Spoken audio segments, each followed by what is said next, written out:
Minute सुनो मौलाना साहब, वंदे मातरम नहीं बोल सकते ना? बोलो हाँ या ना? इसीलिए भाग रहे हो ना टॉपिक से। अब टॉपिक पे जब मैं कह रहा हूँ कि पानी अगर खराब है और 66 करोड़ लोगों ने इस्लाम किया, 10% तो बीमार पड़ते।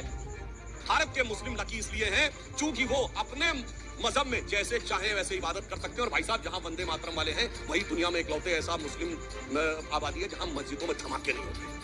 कई मुस्लिम देश हैं जहां पर जो भी राष्ट्रीय अस्मिता से जुड़ी चीजें हैं, अगर आप उसकी इज्जत नहीं करते हैं तो सजा तक का प्रावधान है। जैसे मलेशिया में राष्ट्रगान का सम्मान नहीं करने पर 100 रिंगिट का जुर्माना या 1 महीने की जेल हो सकती है। तुर्की में राष्ट्रीय प्रतीक जिसमें राष्ट्रीय गान भी शामिल है, उसके अपमान पर 6 महीने से 2 साल की सजा का प्रावधान है। सऊदी अरब में फ्लैग लॉ के तहत राष्ट्रीय ध्वज और राष्ट्रगान के अपमान पर 1 से 3 साल की सजा और भारी जुर्माने का प्रावधान है। ईरान में राष्ट्रीय गान के अपमान पर अदालत जितने दिन चाहे उतने दिन की जेल की सजा सुना सकती है। वंदे मातरम कहते हुए देश की जंग आजादी की लड़ाई में कूद रहे थे। आरएसएस के लोग उस वक्त क्या कर रहे थे? इनका क्या लेना देना वंदे मातरम से?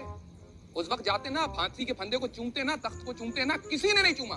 और जो इनकी आइडियोलॉजी है, जो आज देशभक्ति का सर्टिफिकेट दे रहे हैं, ना इनकी आइडियोलॉजी जो है वो इस देश की है, ना इनकी पोशाक इस देश की है, ना इनकी विचारधारा इस देश की है। 52 साल तक तिरंगे का जिन्होंने अपमान करा, जिन्होंने संविधान को नहीं एक्सेप्ट करा, आज वो आए हैं लाइन पे, मुबारक हो, अच्छी बात हो। लेकिन जब वंदे मातरम की बात कहते हैं तो उसमें कहा जाता है कि इस देश के अंदर ठंडी ठंडी हवाएं हैं, खूबसूरत फूल हैं, पुष्प हैं।